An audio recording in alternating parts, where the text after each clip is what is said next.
What is up, everybody? Today we're back at it with another Tekken video. The newest character, Kunimitsu, just came out last night. Finally live for online play this morning. And I gotta say, I'm not a fan already. I haven't played her yet. So don't get too on me. I'll put a 1st to 10 I had with some guy online in a quick match who seemed like they were pretty good. Before I complain about all this stuff, this person was definitely a good player, and I'm willing to accept that I'm dog shit and I don't know the matchup.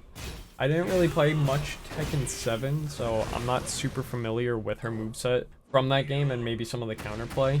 I am aware that she had a lot of nonsense and she's one of the demons of Tekken 7, and I really hope that doesn't end up being the case for Tekken 8, but right now she makes me want to roll my controller against the wall. In this 1st to 10 set that you're seeing, the final score was 10-1, and I won one match. I'll start with the things I like about this character. I really like her design. I think all of her costumes are really cool. I especially like the one where it's the school outfit, but she's got the bionic arms and legs. Like, that's a badass fucking costume. So I'm a really big fan of that. I'm a really big fan of how her moves look in general. Aside from in Heat, like the effects similar to like what people say about Clive, where it's kind of tough to see what he's doing because of the particle effects and stuff like that. But other than that, I think they look really cool, and she definitely looks super satisfying to play. And that's about everything that I like. No, I'm kidding. It'll probably take some more time of me playing against her, and today I'm gonna get my hands on her a bit. But the things that I don't like, I am not a fan of the combo length. I think her wall carry is like way too much, especially for how good that wall combo is at the end. Like it's like Victor wall carry. Maybe it's not that bad and I'm just gaslighting myself, but that's what it feels like. It feels like you're on one side of the map, she gets a launch, even off a low parry a couple times in the set. She'd get a low parry and it was like almost wall to wall. And I'm like, jeez. So I hope, really the thing that would solve this is in future patch, if they ever decide to do one strong aerial tailspin per combo, I think this problem just gets fixed. I'm not like, I don't really hate the damage of the combos so much. Like I feel like it's pretty much just on par with like the other Tekken 8 cast, so I'm not really gonna complain about that.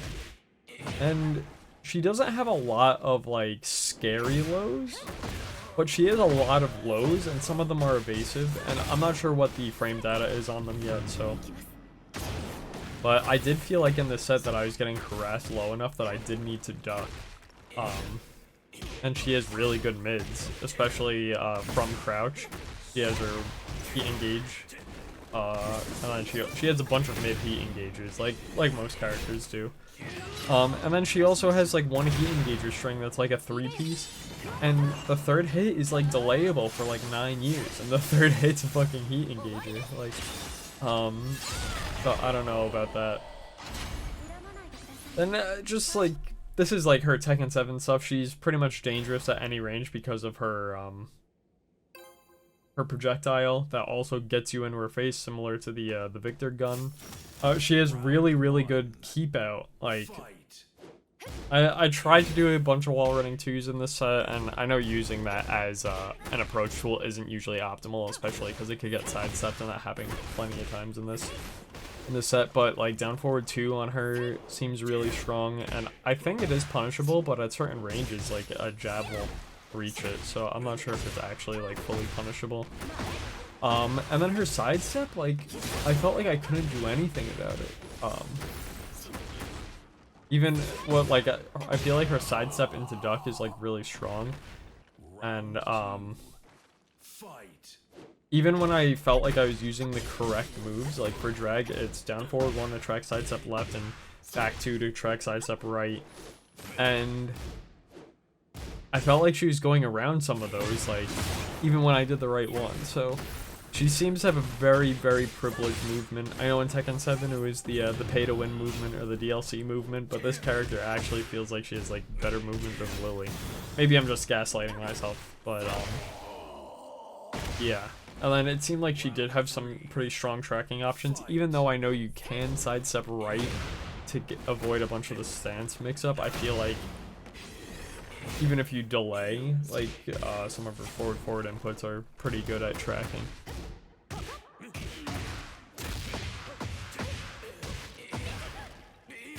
But yeah, that's pretty much all I got to say about her right now. I'm gonna spend some time playing her over the next week or so, so maybe I'll make another video about my follow-up opinions, but I'll leave like a game or two after my commentary here so that you could see how I got dumpstered, and maybe in the comments you could let me know how bad I am and what I could do to avoid certain situations. But other than that, thank you guys for watching. I will catch you in the next one.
Shit.